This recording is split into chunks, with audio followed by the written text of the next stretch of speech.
¿Qué tal? Buenas tardes. En este martes 30 de marzo vamos ya con el repaso de las noticias nacionales e internacionales que les planteamos cada día aquí en Atlántico Noticias. Hoy una de las imágenes del día está en el canal de Suez, una de las rutas comerciales más importantes del mundo. Está de nuevo operativa para la navegación.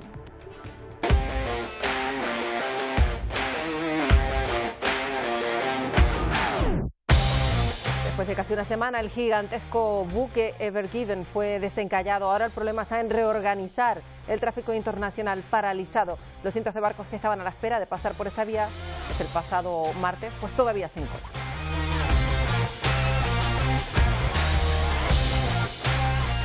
No fue desde luego una operación fácil. Ahora va a haber que ver las repercusiones económicas que deja este bloqueo de 6 días, Isier Pérez.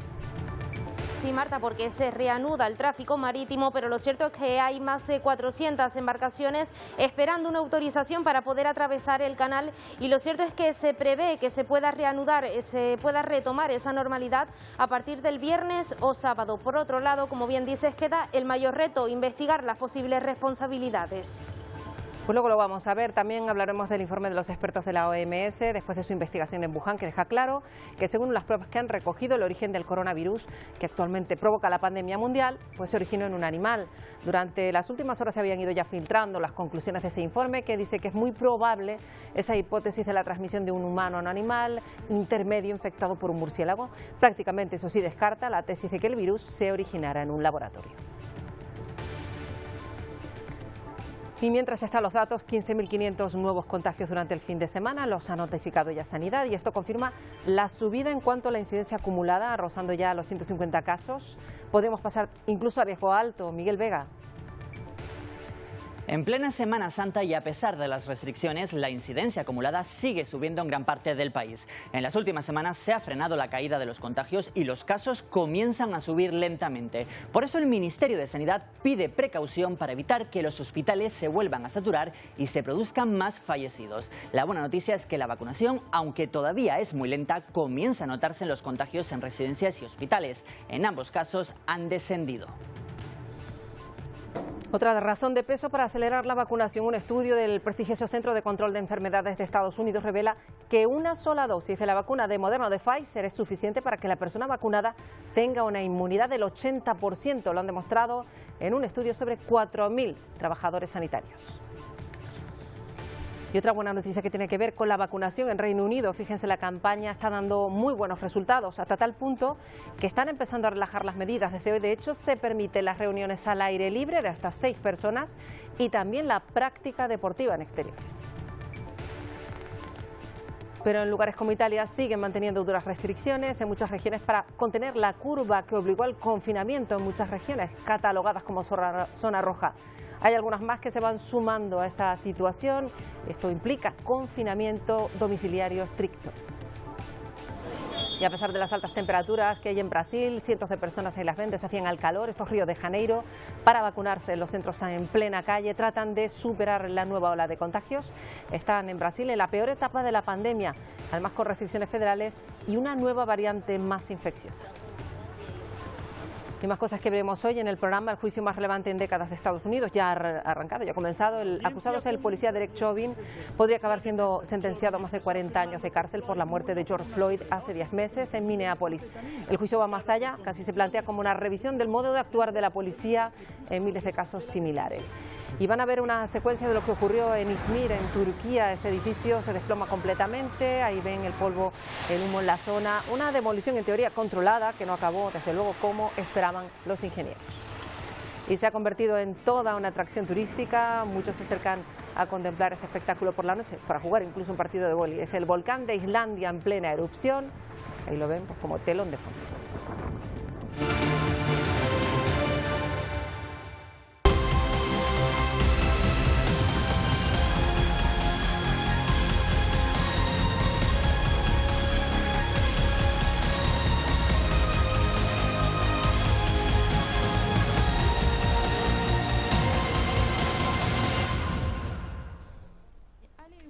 La Organización Mundial de la Salud ha publicado ya el informe con las conclusiones de los expertos que estuvieron en Wuhan y han descartado ya la hipótesis de que el virus se creará en un laboratorio. Dicen desde la Organización Mundial de la Salud que el origen es animal. Todo apunta a que habría saltado del murciélago al ser humano a través de otro animal intermedio que aún no se ha determinado. Además, hoy se han reunido con los líderes de la Unión Europea para elaborar un tratado en el que quieren abordar cómo actuar en futuras pandemias. Y atención, porque el Boletín Oficial del Estado ha publicado hoy la nueva ley por la que el uso de la mascarilla va a ser obligatorio en cualquier espacio público, incluso si se cumple la distancia de seguridad. Hasta ahora solo era necesaria la mascarilla cuando había una distancia de menos de 1,5 metros, pero la norma ahora quita esa salvedad, obliga a llevarla al aire libre, a cualquier distancia, y eso supone que sea obligatoria en la playa o en las piscinas, aún manteniendo las distancias de seguridad. Esto podría tener su impacto en el turismo. La nueva regulación solo contempla 2 excepciones: el deporte al aire libre y las personas que tengan enfermedades respiratorias. Y en Berlín, en Alemania, se ha suspendido la vacunación con AstraZeneca en la población de menos de 60 años tras detectar 31 casos de trombosis, 9 de ellos habrían fallecido. La capital de Alemania se suma a Canadá, que anuncia que suspende también la vacunación con la vacuna de Oxford a los menores de 55 años. El gobierno quiere recabar más información de los beneficios y los riesgos de estas dosis. Países como Reino Unido o Estados Unidos decidieron avanzar con la campaña de vacunación administrando una sola dosis, y ahora un estudio del CDC americano revela que con una sola dosis se genera un alto porcentaje de inmunización. Una sola dosis de las vacunas contra la COVID-19 de Pfizer y de Moderna, que requieren de 2 inoculaciones, tiene una efectividad del 80% para prevenir el contagio. Así lo ha demostrado un estudio publicado este lunes por los Centros de Control y Prevención de Enfermedades de Estados Unidos. Ese efecto fue observado 2 semanas después de la primera dosis en el estudio, que se realizó con 4.000 trabajadores sanitarios durante el mes de marzo.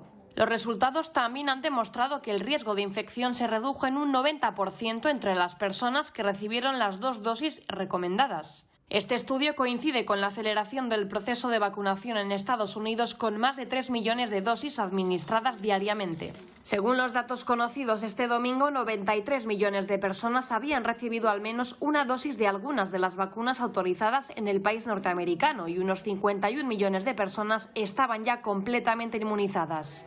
El presidente estadounidense Joe Biden ha marcado como fecha para un regreso a una relativa normalidad la fiesta del Día de la Independencia en el país, el 4 de julio. Estados Unidos es el país más golpeado del mundo por la pandemia. Registra más de 30,2 millones de contagios de COVID-19 y más de 549.000 muertos. Relaja el bracito, pa' una picadita, listo. Bueno, esto es Tenerife, Los Realejos, el norte de la isla. Ha comenzado ya a funcionar un centro de vacunación masiva y se espera que trabaje al 100% ya a partir de la semana que viene. Aquí se va a poder vacunar a una persona por minuto. Desde ayer se está vacunando en este centro a personas de entre 60 y 65 años con la vacuna de AstraZeneca. Para acudir hay que recibir antes la cita, y ahora el Servicio Canario de Salud está preparando otros centros como este en varios lugares del archipiélago y está pidiendo a los ciudadanos responsabilidad y avisar en caso de que no se pueda acudir a la cita, que evidentemente es prioritaria. El archipiélago ha alcanzado ya la cifra de 100.000 personas inmunizadas al haber recibido las 2 dosis de la vacuna. Mientras en España podríamos estar de lleno en la 4ª ola de contagio. Se comienza a notificar un repunte en gran parte del país y las autoridades, Miguel, piden que se respeten las medidas y que se reduzcan sobre todo los contactos. Sí, porque aunque sube a un ritmo mucho más lento que en otras ocasiones y a pesar de las restricciones de las comunidades autónomas y el Ministerio de Sanidad, la incidencia acumulada a 14 días en España mantiene un ascenso continuado desde hace 2 semanas. En plena Semana Santa se sitúa en 149 casos por cada 100.000 habitantes, es decir, 20 puntos más que hace tan solo 14 días, y preocupa la ocupación de las unidades de cuidados intensivos. Está al 18% de ocupación con pacientes COVID.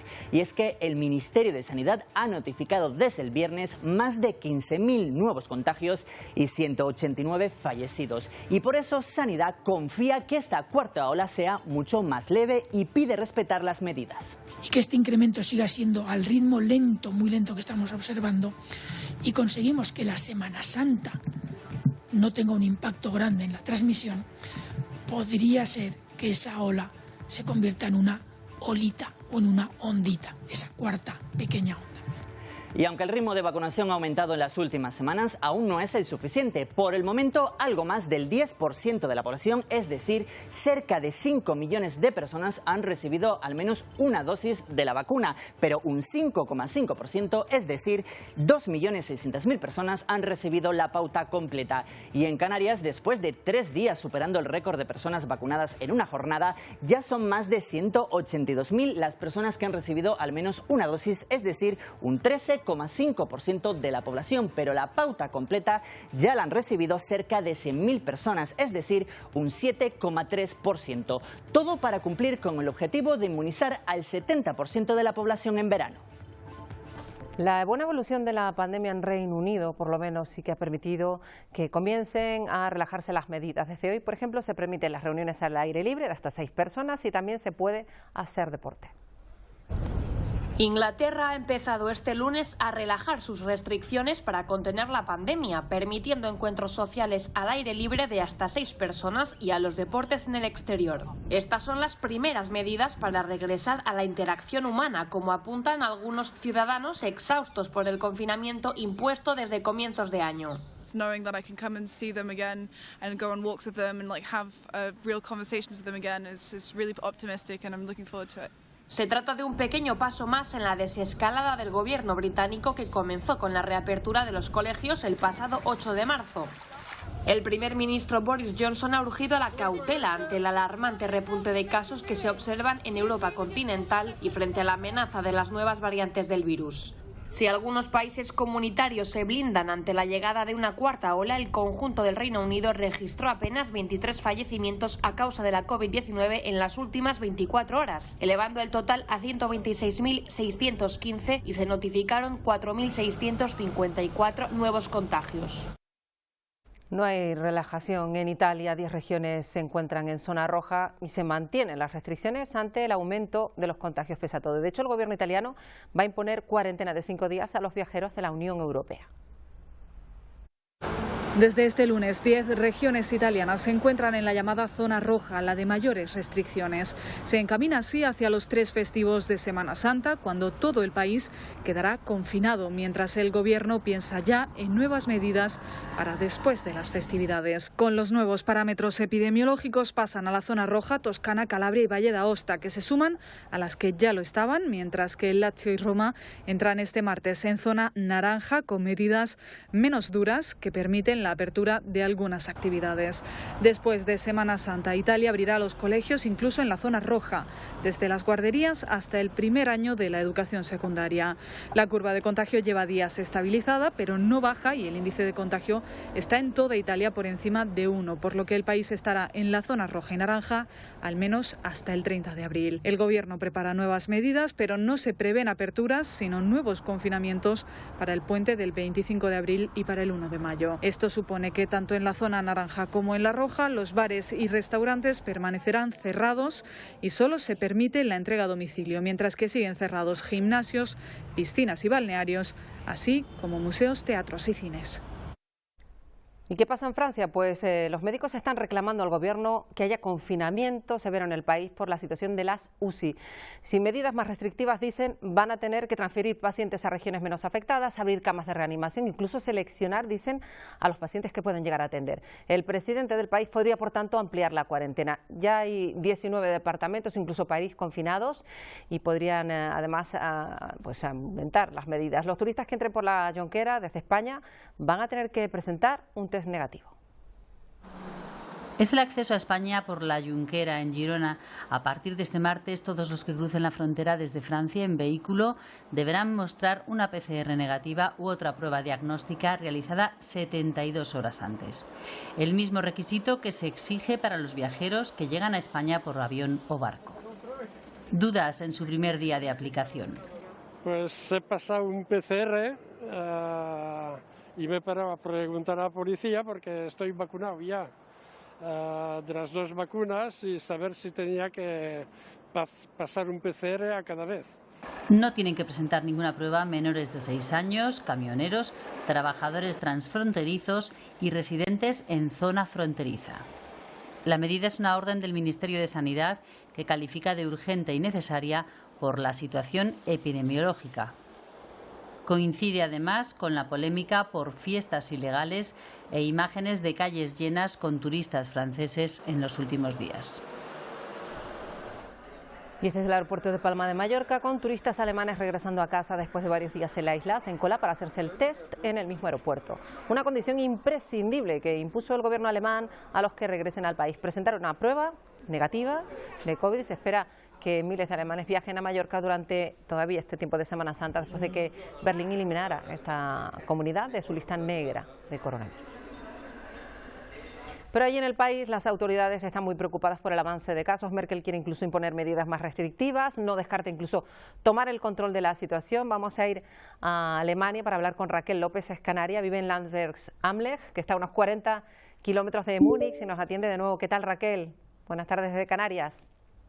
Hola, buenas tardes, Marta. Bueno, de nuevo enfrentándose a la posibilidad, que ya lo advertía Angela Merkel, de volver a endurecer las medidas que ya de por sí eran estrictas, ¿no? Sí, Merkel tiene una postura muy cerrada con respecto a otros pensamientos de otros presidentes federados y ella quiere echar el freno de emergencia y de hecho las restricciones son hasta el 18 de abril. Hay nuevamente restricciones severas después de haber habido un pequeño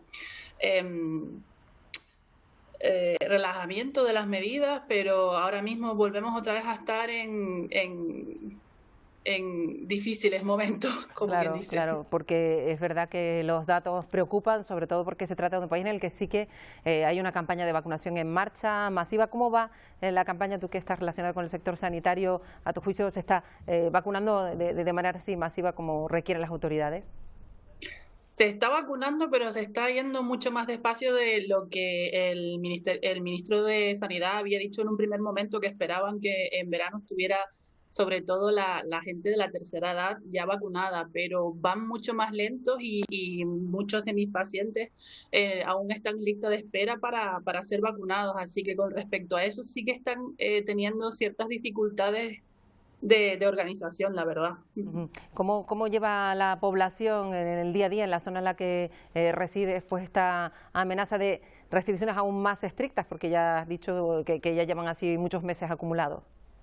Sí, desde diciembre estamos con todo cerrado, exceptuando los supermercados y los víveres, y la gente está muy quemada, por así decirlo, porque las medidas están cambiando prácticamente semana tras semana.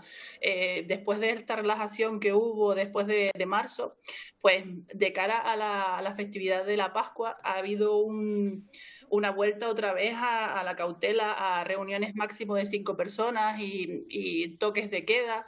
Y la verdad que la gente está totalmente desmotivada, encima ahora aparece el buen tiempo, la gente quiere salir y un poco complicado, la verdad. En particular, Alemania quizás es un país en el que se está notando, ¿verdad, Raquel?, esa fatiga pandémica que se ve por toda Europa, pero en Alemania en particular, ¿no?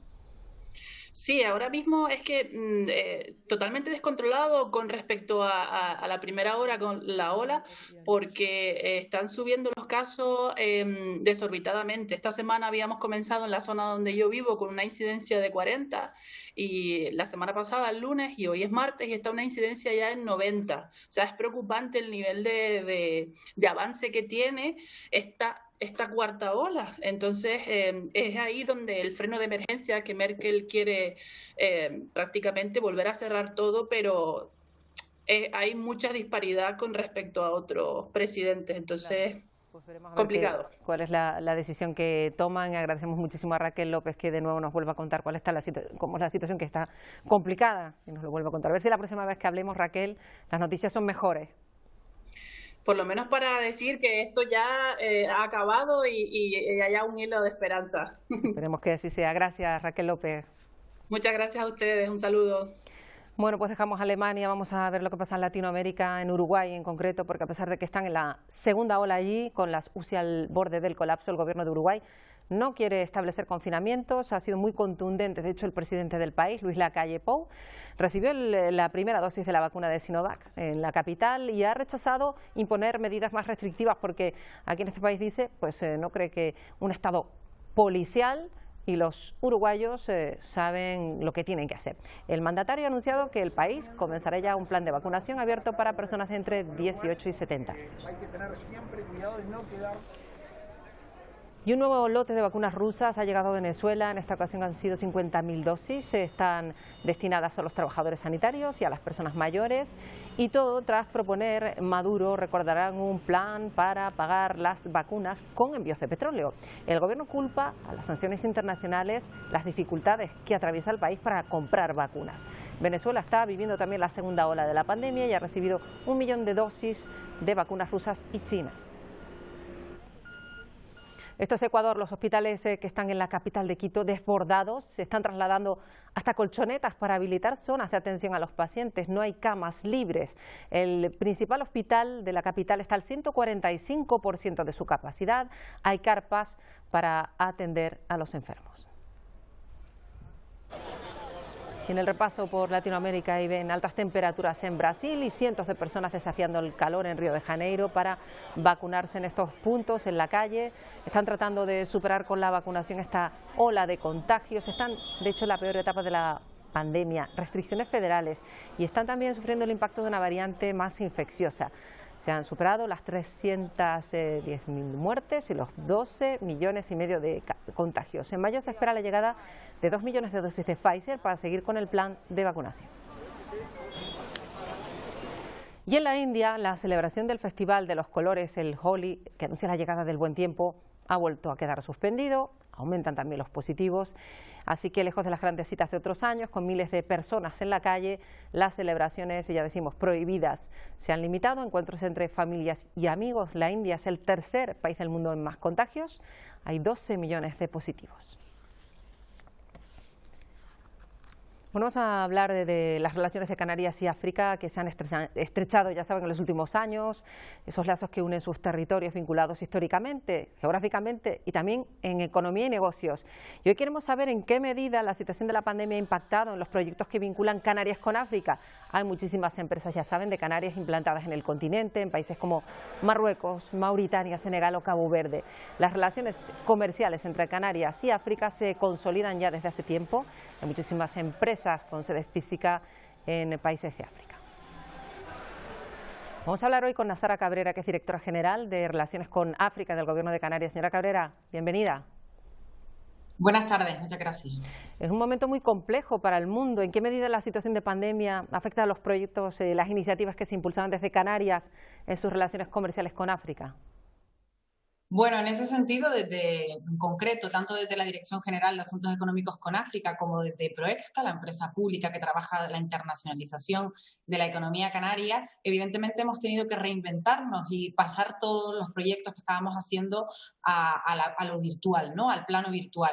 En ese sentido no hemos dejado de trabajar y todo lo contrario, más bien han surgido nuevas oportunidades, como por ejemplo el mayor impacto de algunos proyectos en concreto, como puede ser uno de los proyectos que tenemos desde el año pasado de formación de formadores, ¿no? Por tanto, digamos que lo virtual nos ha permitido llegar más lejos, a más países y tener un mayor impacto en la población de los países africanos que participan en este proyecto. Señora Cabrera, pues sí que se sigue manteniendo Canarias como ese nexo, ese nodo que ustedes definen entre África y Europa, Canarias como puente de conocimiento de alguna manera, ¿no? Sí, efectivamente, hemos apostado bastante por la transferencia de conocimiento desde el año pasado, con este proyecto, por ejemplo, en particular de formación de formadores. El año pasado estuvimos impartiendo cursos sobre tecnología médica, sobre vigilancia epidemiológica y también sobre gestión y uso de aguas residuales desde el Departamento de Aguas del Instituto Tecnológico de Canarias, ¿no? Es una forma de transferir el conocimiento en el que Canarias tiene un gran know-how, por decirlo, ¿no? ¿no? Una gran experiencia y transferirlo a países donde hay colectivos que nos han demandado específicamente este tipo de formaciones. El año pasado en concreto llegamos a más de 250 personas que recibieron estas diferentes formaciones y este año hemos proseguido con este proyecto también. Estamos formando actualmente a 150 enfermeras en Ghana y también estamos iniciando el proyecto Formación de Formadores que preveemos superar las cifras del año pasado. Son proyectos que están en marcha. Es importante recordar que todos estos proyectos están en marcha, que se están estableciendo estas relaciones, que se afianzan, aunque sea por estos puentes virtuales, porque tendemos a pensar en África en una sola perspectiva, que es la que lamentablemente tenemos que contar diariamente, más este año, siempre relacionada con la pobreza, con la migración, con la tragedia que viven muchos países, evidentemente, pero hay más África, ¿no? Y evidentemente partimos de una perspectiva afropesimista en la que vinculamos simplemente el continente africano, un continente que además tiene una diversidad enorme, ¿no? Con pobreza, con catástrofes, con conflictos bélicos, y desde aquí también estamos bastante comprometidas y desde el Gobierno de Canarias en general para cambiar esa mirada hacia África, ¿no? África es muchísimo más, no solo es un continente, sino son múltiples de países y cada país también con sus heterogeneidades internas. Digamos que el sector tecnológico, por ejemplo, en África está creciendo enormemente, tiene un gran potencial. Ahora mismo, por ejemplo, las startups africanas, digamos que tienen más problemas que solucionar que nunca anteriormente, ¿no? En ese sentido también hay una población que principalmente joven, con muchísimas ganas de hacer cosas, muchísimo talento, y eso lo estamos recogiendo también en uno de los proyectos que tenemos, el Africa Canarias Challenge, que precisamente es un proyecto para formar equipos interculturales entre jóvenes de Canarias y de Senegal para generar empresas en el marco de la economía social que vengan a solucionar retos comunes en esta primera edición, problemas que tenemos tanto la sociedad canaria como la sociedad senegalesa, como puede ser la creación de oportunidades para la juventud en una economía post-COVID. Pues es importante ese cambio de mirada de África hacia África desde Canarias tan necesaria. Nazara Cabrera, gracias por atendernos. Muchísimas gracias, buenas tardes. Pues es lo que nos han contado hoy desde la Dirección General de Relaciones Comerciales con África. No dejamos ese país y de nuevo para contarles pues noticias negativas, porque el gobierno de Mozambique está confirmando el asesinato de decenas de personas durante el asedio que mantienen desde hace unos días ya un grupo yihadista conocido como Al-Shabaab sobre la ciudad de Palma. El balance de víctimas aún se desconoce, pero los ataques de los insurgentes durante estos días pues están desembocando esos asesinatos de personas indefensas, daños en infraestructuras. Al-Shabaab está aterrorizando el norte de Mozambique desde hace años y ha causado hasta la fecha miles de muertes y sobre todo casi 1 millón de desplazados. Una crisis humanitaria en ese país a la que no se suele mirar, que va en aumento. Los yihadistas queman pueblos enteros, decapitan personas, se lo hemos contado, incluso menores, y cometen otros crímenes, como lleva denunciando desde hace días ACNUR.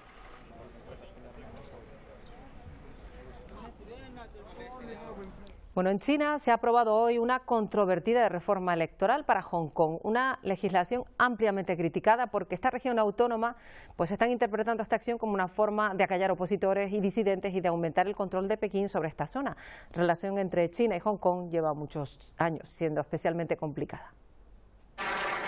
1997, Hong Kong se independiza de Gran Bretaña y se une a China como región administrativa especial. Un año después se celebran las primeras elecciones. Como director ejecutivo, Tun Chee-hwa, que deja el cargo en 2005. La impopularidad de su gobierno alenta las primeras protestas pro democracia. La población no lo sabía, pero sería él, Donald Tsang, el último representante al que votaban. En 2012, 7 millones de personas se quedan sin poder votar. Un comité electoral elige a Leo Chun-jin como nuevo director ejecutivo. Un comité que luego elige a la actual directora Carrie Lam, que desde su gobierno promueve una polémica ley de extradición contra la oposición que fracasa tras las protestas más violentas que se vivieron.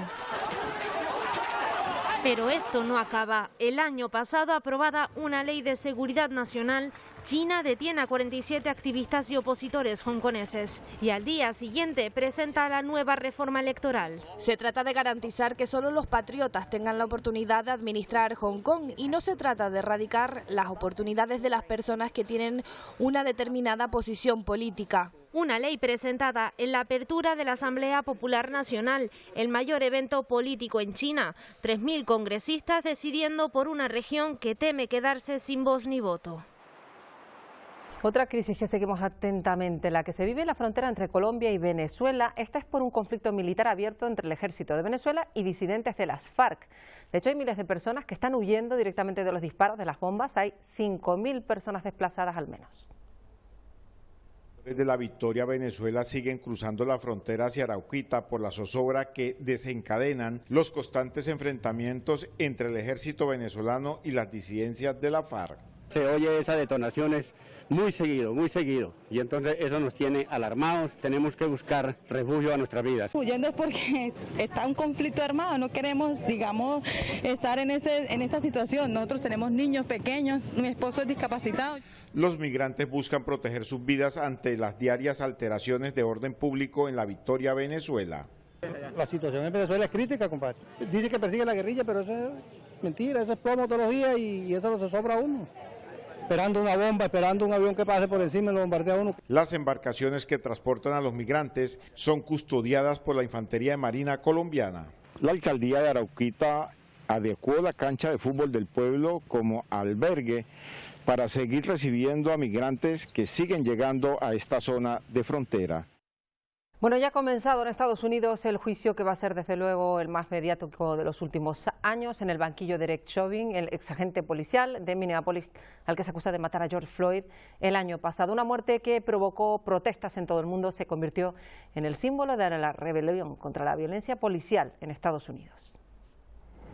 En un fuertemente vigilado tribunal en el centro de Minneapolis empezó el juicio por asesinato contra Derek Chauvin, el ex agente de policía acusado de la muerte de George Floyd en el mayo de 2020. La audiencia comienza 10 meses después de que Floyd, un hombre afrodescendiente, muriera luego de ser retenido por oficiales de policía en un episodio que fue capturado en un vídeo de teléfono y desencadenó masivas protestas por la justicia racial en todo el país debido a las circunstancias de la detención. El juicio se centrará en qué causó la muerte de Floyd. La defensa de Chauvin empezó afirmando que Floyd murió por una sobredosis de fentanilo y metanfetamina, complicada por condiciones de salud subyacentes, y que la acción de la policía fue razonable. Se trata de la evidencia de este caso, la evidencia que verán en este caso durante este juicio. No es más que eso, no hay causa política o social en este tribunal. La acusación, por lo contrario, dijo al jurado que la rodilla de Chauvin en el cuello de Floyd durante tanto tiempo fue un factor sustancial en su muerte, independientemente de la cantidad de drogas en su sistema y sus problemas de salud. Derek Chauvin traicionó nuestra insignia cuando usó fuerza excesiva e irracional sobre el cuerpo de George Floyd, cuando puso sus rodillas sobre su cuello y su espalda, moliéndolo y aplastándolo hasta el mismo respiro. No, señoras y señores, hasta que se le exprimió la vida. Mientras ya comenzaron los testimonios, afuera del tribunal, manifestantes y familiares de Floyd se reunieron para pedir justicia.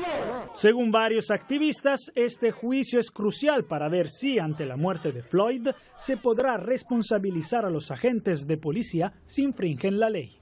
Jacopo Luzzi, Voz de América. El canal de Suez vuelve a una relativa normalidad después de que ayer se lograra reflotar el inmenso buque Ever Given. Ahora toca barajar el impacto económico y CIAR. Además, el movimiento del resto de barcos se prevé bastante lento, ¿no? Sí, Marta, porque más de 400 embarcaciones permanecen retenidas esperando autorización para poder atravesar el canal de Suez, embarcaciones que se han ido colapsando estos días y se prevé vuelvan a la normalidad en cuanto al tráfico marítimo a partir de este viernes sábado. Pero esto no solo afecta al canal de Suez, también afecta a otros puertos receptores y terminales. Por ejemplo, el puerto de Valencia ha activado un plan de contingencia para abordar el posible e inminente colapso. Fíjense, esperan más de 25.000 contenedores que permanecen retenidos. Por otro lado, en cuanto al buque, se estudiará la caja negra para saber si esa tormenta de arena fue la causa o no del accidente, y en cuanto a cifras de impacto económico, se valora que el valor de ese tráfico marítimo diario se hayan perdido más de 480.000 millones de euros.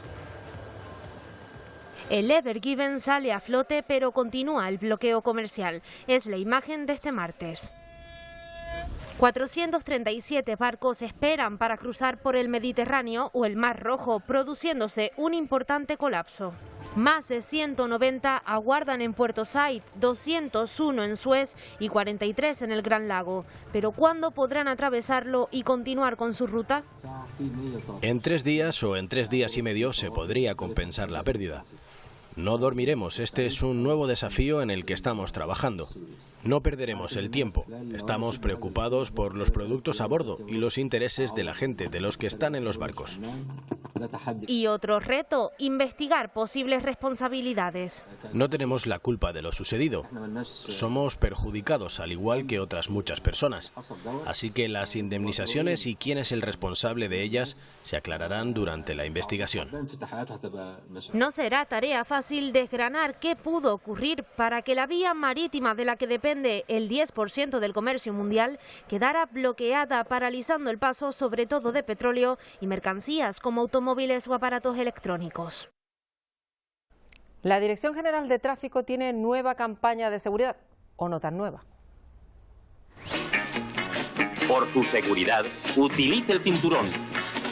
Porque han echado la vista atrás. Este anuncio es de 1973 y tiene que recordar que, aunque parezca cosa del pasado, hay muchos que aún no se ponen el cinturón de seguridad. En 2020, 1 de cada 4 fallecidos en carretera iba sin él. En España, estos dispositivos son obligatorios, nada menos que desde 1992, en cualquier circunstancia y vía por la que se transite, y aún hay que recordarlo. Ministerio del Interior, Gobierno. Por su seguridad, utilice el cinturón. Bueno, van a ver lo que ocurrió en la ciudad de Izmir, que está al oeste de Turquía. Es el colapso por completo de un edificio de 8 plantas. Ahí ven la enorme columna de ceniza, de humo que avanza por todas las calles. Una demolición en teoría controlada, que como ven no sale como los ingenieros esperaban. De hecho, el edificio se escoró hacia otro colindante que también quedó muy dañado. Afortunadamente no hubo heridos porque habían sido todos desalojados. Se ha ocurrido en una ciudad, por cierto, donde un terremoto el pasado octubre dejó más de un centenar de muertos y afectó a muchísimos edificios.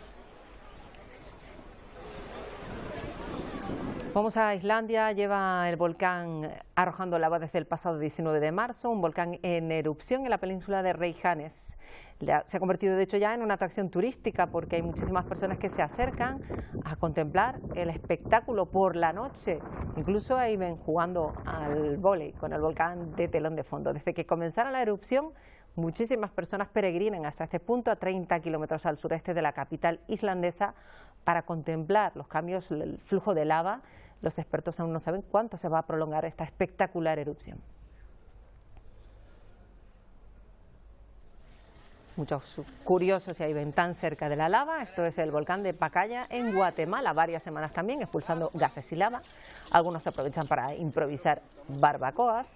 Un fenómeno natural que nadie quiere perderse, ni de día ni de noche. Algunos se quedan ahí en los alrededores del volcán para ver la imagen más llamativa con el rojo de la lava iluminando la oscuridad. Bueno, más cuestiones. El actor y productor Brad Pitt ha anunciado que quiere llevar al cine la vida de uno de los mejores neurocirujanos del mundo. Se le conoce como Dr. Q y es un referente auténtico en su campo. Trabaja de jefe de departamento del Johns Hopkins, de ese hospital. Pero a los 19 años, Alfredo Quiñones Hinojosa no sabía ni hablar inglés. Entró desde México de forma ilegal a Estados Unidos y durante años trabajó en la agricultura para pagarse los estudios de medicina. Manipula el cerebro con precisión exacta, analiza sinapsis, extirpa tumores y contempla el misterio de la existencia. Ese momento en el cual toco el cerebro me hace sentir humilde, me hace sentir que tengo tanto que aprender y tanto que hacer para poder ayudar a mis pacientes, para poder darles esperanza. Basta una incisión o un imprevisto para que el paciente que depositó su vida en sus manos deje de caminar, de hablar o de vivir. No sabemos si el mundo de repente va a cambiar para ese paciente y para ti también, porque cada vez que yo entro al quirófano y algo no sale de la forma en que yo lo quiero, te lo juro que mi corazón se destroza. A los 19 años saltó las púas de la valla fronteriza, no hablaba inglés, tampoco tenía documentos y trabajó en el campo como jornalero. Años después, el doctor Alfredo Quiñones Hinojosa se forjaría una de las carreras en neurocirugía más brillantes en el mundo. somos arquitectos hasta cierto punto del destino de ellos. Una conexión que la llevo en mi corazón, que la llevo en mi cerebro, que la llevo en mi estómago, ¿no? La misión de erradicar el cáncer del cerebro es inaplazable, ya que en esta máquina prodigiosa es donde se gestan mundos y el milagro que permite la existencia. El cerebro tiene más de 100 billones de neuronas y más de 160 trillones de sinapsis que están pasando en tu cerebro ahorita. Tenemos más sinapsis en el cerebro ahorita pasando por nosotros que tenemos estrellas en la galaxia. Alonso Castillo, Voz de América, Miami. Bueno, nos vamos a ir con la historia de este neurocirujano y también con un cumpleaños. Cumple hoy 76 años Eric Clapton, así que nos ha sido fácil escoger la música para acabar hoy el programa. Nos vamos con Laila, que es uno de sus temas más conocidos.